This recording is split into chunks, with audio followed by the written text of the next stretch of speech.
Hey, one and all. Welcome on a Sunday morning, and I'm here to talk about one of my favorite Grade D Bronze Age characters. I've liked Paladin from the start, and you'll see why. But I understand most people could give a crap about him, but I just found him really interesting. He was a gun for hire, which was pretty rare at the time. There was Power Man and Iron Fist, who were heroes for hire, and I always thought it'd be cool if Paladin met Power Man and Iron Fist. Although he'd probably be outclassed because Iron Fist is super. He could make moves before you blink. He'll be all around you and kick your ass. And Power Man, if he got a hold of Paladin, he'd just break him in half. Okay, enough of that. Although a missed opportunity, they say.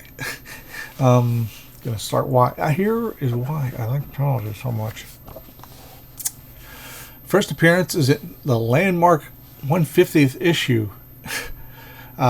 What's funny is in anniversary issues like this is the sesquicentennial. Is that the term? I think there's usually this isn't a landmark unless Paladin became a hot character like Venom did.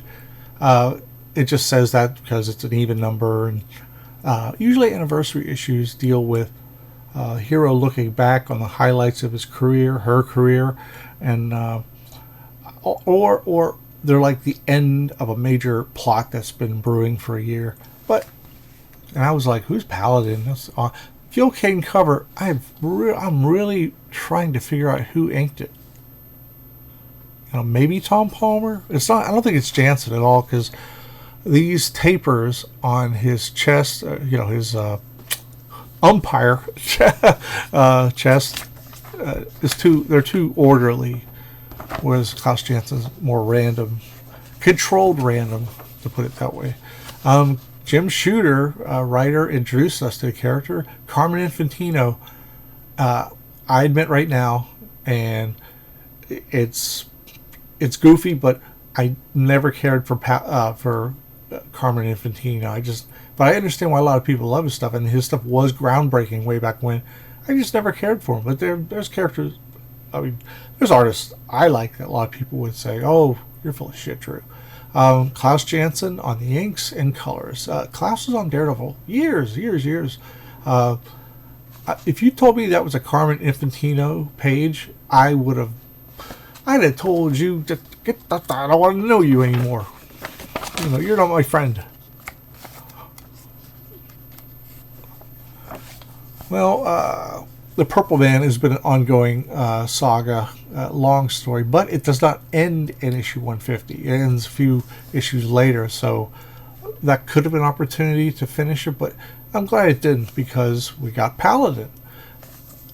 Love that rim leg, baby. Klaus is always doing that. So this strange figure is coming up from behind on Dee Dee, thinks he can't tell where he is, but he's got his handy-dandy radar sense. I am Paladin.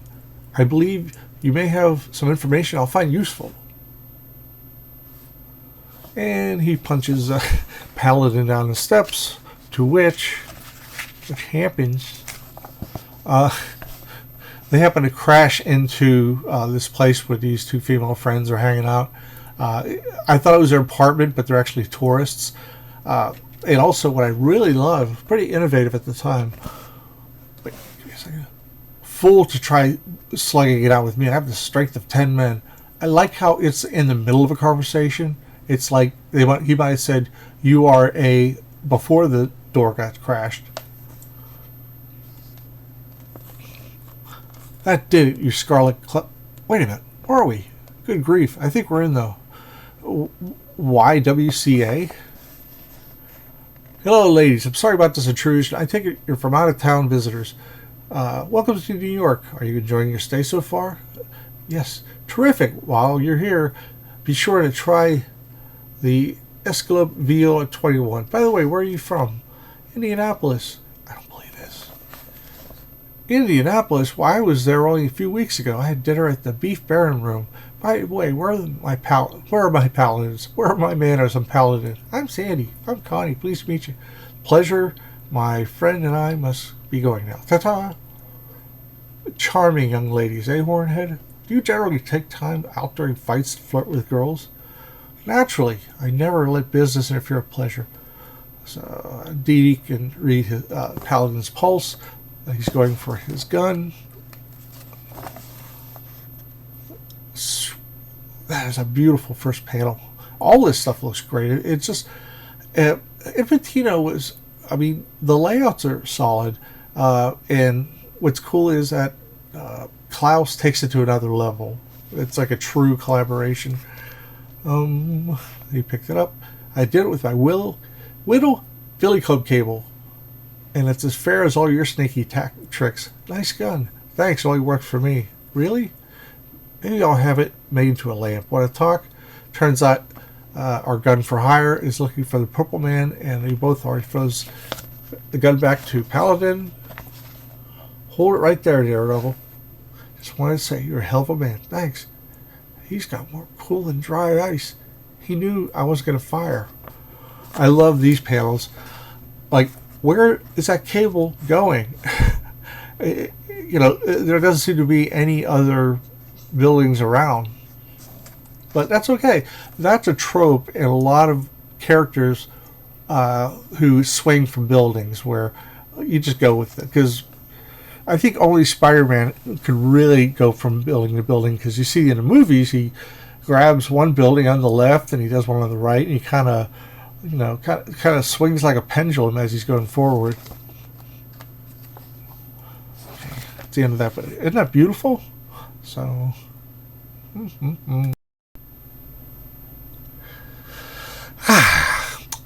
just drank some water. Now 2 issues later, Paladin is back with a vengeance. That's beautiful.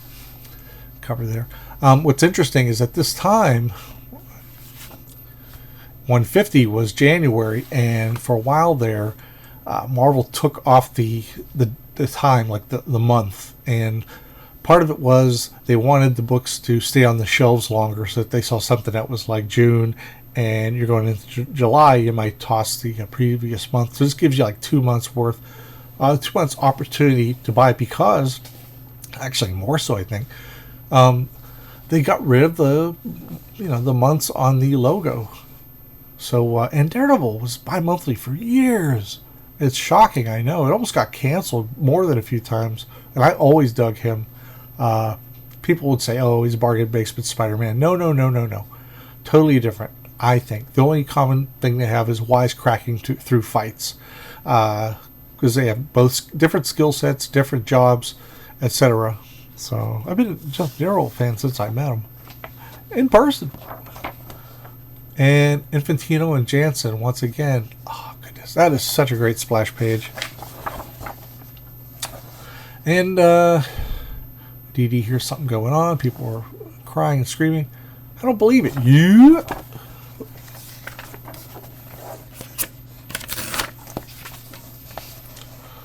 Paladin. So, Daredevil, our paths cross once again.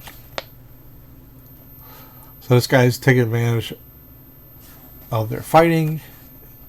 That was the guy that Paladin was pursuing. It helped get him to the Purple Man. And he managed to snag Daredevil while he's dodging. For you can't bat 1,000 even if you have radar sense. That's a cool angle. And he's taking off. It's the Purple Man I'm after, and I'll get him too. That's really cool.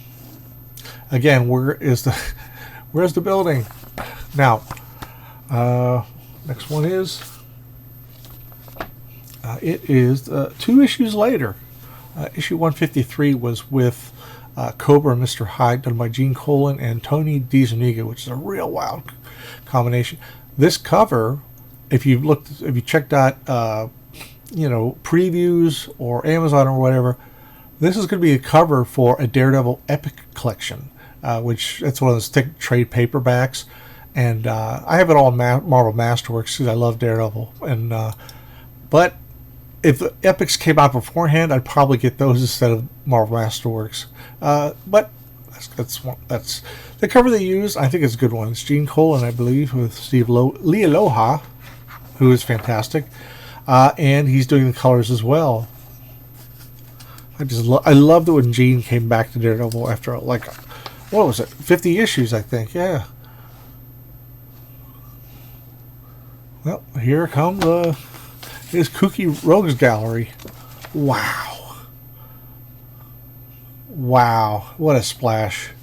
That is pretty nifty. So they get the fighting, of course, because, you know, and Daredevil's fortunate enough to just stay stay one step ahead. Mr. Hyde's about to snap his neck. I love that. I mean, you could almost hear like the neck bones creaking. Well, here comes a guy named Paladin. He's back. I like that, and then it follows up with a full image with light source, baby. I love light sources. In the old days, the pencil would suggest it, and if you were a good enough inker, you could follow up on it and continue. Wow. And Paladin is just about to succumb to Killraven. Killgrave, the Purple Man. But he manages to shoot at Killgrave, and you know, you all right? Think so, unless I'm completely internalized now, so he's not subject to Purple Man's influence. That's amazing artwork. Now here's something it's Neil Adams worthy. When Neil Adams did like the crooked panels, he introduced that for the first time, and he integrate different things. Okay, you got the light there. He hits the spotlight, and this panel alone is legitimate on its own, but to do that and then go to here, that's just stunning as all hell. Daredevil gets back to Heather, and guess I better help round up the prisoners, because it looks like Dee-Dee's got his hands full at the moment. Lucky dog. So, pretty cool, huh? Yeah. And finally, this Paladin guy who I liked, because he actually, I guess you would think of him as not only just a gun for hire, but he has that James Bond type of swagger. I think that's another reason I liked him. Beautiful, beautiful Dave Cockrum cover. I don't have to have him sign it in order to know it's him. I don't know who inked it, though. And the other thing is, I have no idea who designed Paladin.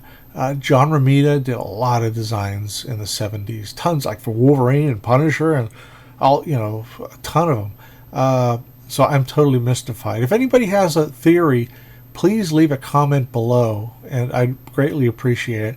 And if you just want to get into the discussion, if you like the character, if you don't like him, what you think they should have done to make him a success, please leave a comment below, because that makes me more visible to YouTube. So I'm not like stuck in this little corner of the universe that nobody visits. and please subscribe, and please, if you got a fan of Bronze Age superheroes and any kind of superheroes, please share with somebody so maybe they can be subscribers or viewers. So I was thrilled to get this. And Don McGregor is the writer, Tom Sutton, artist. Another guy like Frank Robbins and others who I did not appreciate at the time, because they didn't have the traditional Marvel sheen to it. It's like, I used to be like, everything's got to be like Joe Sinnott or, John Romita or Frank Giacoya, etc. But Tom Sutton's one of those artists who I don't think really found. He had such a unique style that I don't think he fit into hardly anything. He did stuff for Charlton, and really great stuff, and just a lot of other books. Then he's done magazine work. He did Not Brand Eck, which was 68, I think it was. So he's very, very versatile. But he's inking himself on this. And he's always had that unique moodiness to it. A Secret 3000 I really recommend.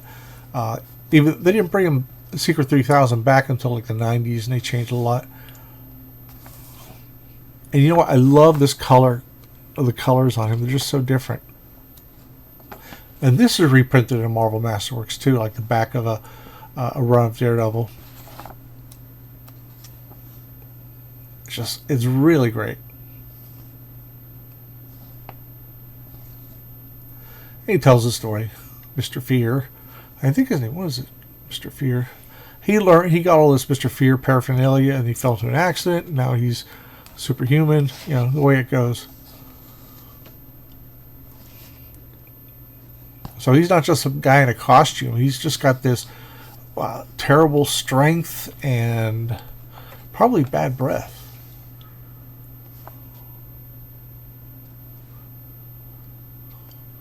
Let me get my super soaker out. And waboom! Stops the presence of famous Clark Bar superhero sweepstakes. So, here it's on you. Thing looks like way too happy, but that's okay.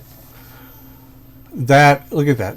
The sky, it's all lit up here, and then you go further down the blocks, and they're in the shadow. It's really, really great stuff.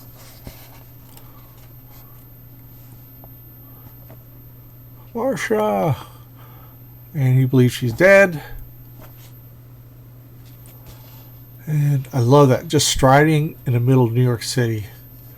It's got that badass swagger, like a Clint Eastwood or something like that. He goes to Chinatown, and they're having a celebration.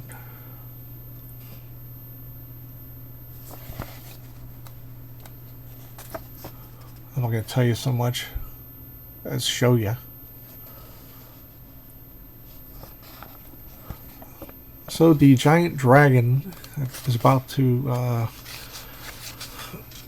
is right on top of them, sort of. Oh, come on, you. There you go. There's a Hostess fruit pie commercial. Ah, goodness me. Oh, come on. See, from biting my fingernails, I have no way of turning pages that most people could. Good Lord. Hold on a second, everybody. And our pal Paladin manages to shoot the dragon. Lands on him. Lands on Mr. Fear. You ended all her moods and excitements. Da, da, da, da, da. He said, go ahead and shoot me. And I love this sequence here. He drops the backgrounds, which is smart because you can focus on you just focus on Paladin. He finds out the woman isn't dead, goes back. That was some macho act taking vengeance for a slain woman. Look at it any way you want.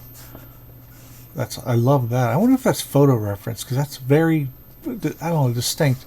And you know, also the dropouts from the window. You can only see part of them, and the bullet, you know, not wounds, bullet marks. And it's kind of odd because, you know, they're together, and it's almost like they've been a couple forever. But it's at the beginning that she only hired him recently, and I don't know, I guess maybe the adrenaline of surviving such a thing got them all worked up, baby. Now, next time I saw him, Herb Trimpe cover, exceptional, love it. Spider-Man Paladin, and what's great is you didn't know what was going to happen next in Marvel Team-Up or Marvel 2-in-1 or Marvel Premiere back then, because you didn't have the direct market. You would just find this on a stand. You'd be like, oh my gosh, I can't believe it. And some of the books were okay, some weren't. And unfortunately, this kind of book with the team-up books just don't sell. They might sell according to how popular the character is. But gosh, it was like 15 years ago. Mark Waid and George Perez revived Brave and the Bold, and they had like some top characters in there, and I liked it a lot. But it didn't last that long, which is weird.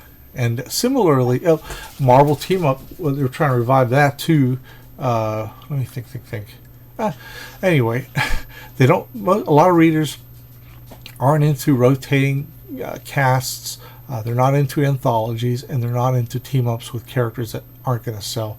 That's just the way of the world. But back then, they just kind of, I don't know if it was carelessness or not being more fan than a pragmatic person as far as getting sales. Now sales is everything, which is, I get it. On the other hand, there's less experimentation. I'm new in town. I was just looking for someone to beat the brains out and take my money. Interested? And Spidery Man shows up. A Paladin's ready to fight. Let's fight and then team up. Okay, we gotta do this. I hear a yell. Central Park. You know what's funny? I think they're in Central Park. Growing up, I thought Central Park was a fictional place. I thought it was like Gotham or Metropolis because it was always a backdrop for young lovers to be, horse-ridden carriage, and they'd start to make out, and all of a sudden, bad guys would come and rob them. And I always thought, oh, that's that imaginary place, because that's the only time you ever seen mention of it.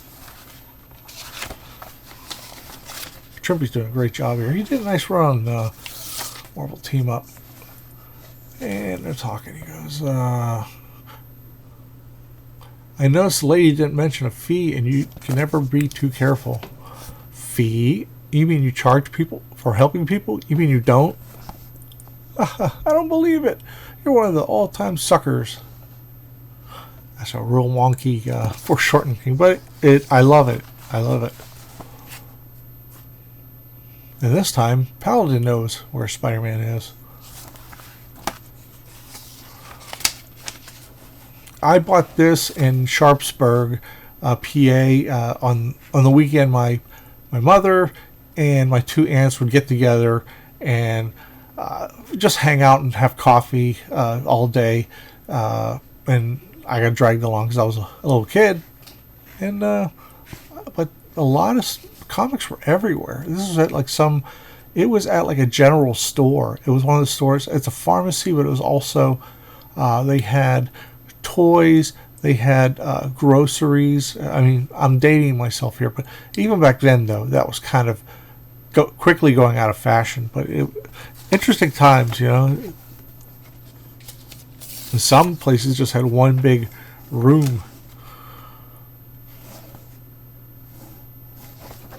I'm just showing, not telling. Show and tell. Oh, it's continued next issue. Dazzler, Paladin. I don't have that issue, but I'll get it eventually. Well, years later, Peter David put Paladin in a story with Peter Parker, the Spectacular Spider-Man. Now, after before issue 100, and several years later, for some reason, Peter Parker was, it might have been Jim Owsley who edited this era, but Spider-Man, Peter Parker's Spectacular Spider-Man was supposed to be like a street level story, kind of like NYPD Blue or Hill Street Blues, because and it was really boring. It's just like there was almost no villains. And the artwork was pretty stagnant. It's like instead of using a high budget in a comic as far as visuals, this actually did the opposite. It just gave you like a TV cop show feel. Nice cover. I don't know who did it, but hang on, everybody. This is pretty early for Peter David's career. He was in sales or marketing at Marvel, and he took up writing. And he took it right away like a fish to water. I mean, he did some really cool stuff. He did the death of Jean DeWolf. She was a cop. I can't remember what she was. She was a captain, I think. And it was a really, really cool storyline. Rich Buckler did the art. No, Paladin's in here too. It's not announced because I guess Paladin wasn't. He didn't translate to sales. Who did the art here? Oh, Luke McDonnell, who I loved on Iron Man. Brett Breeding on inks. Really interesting combination. And it works. And Spicy's Paladin again. That's great. breeding is just amazing. Oh, shush, baby dogs. Shush, babies.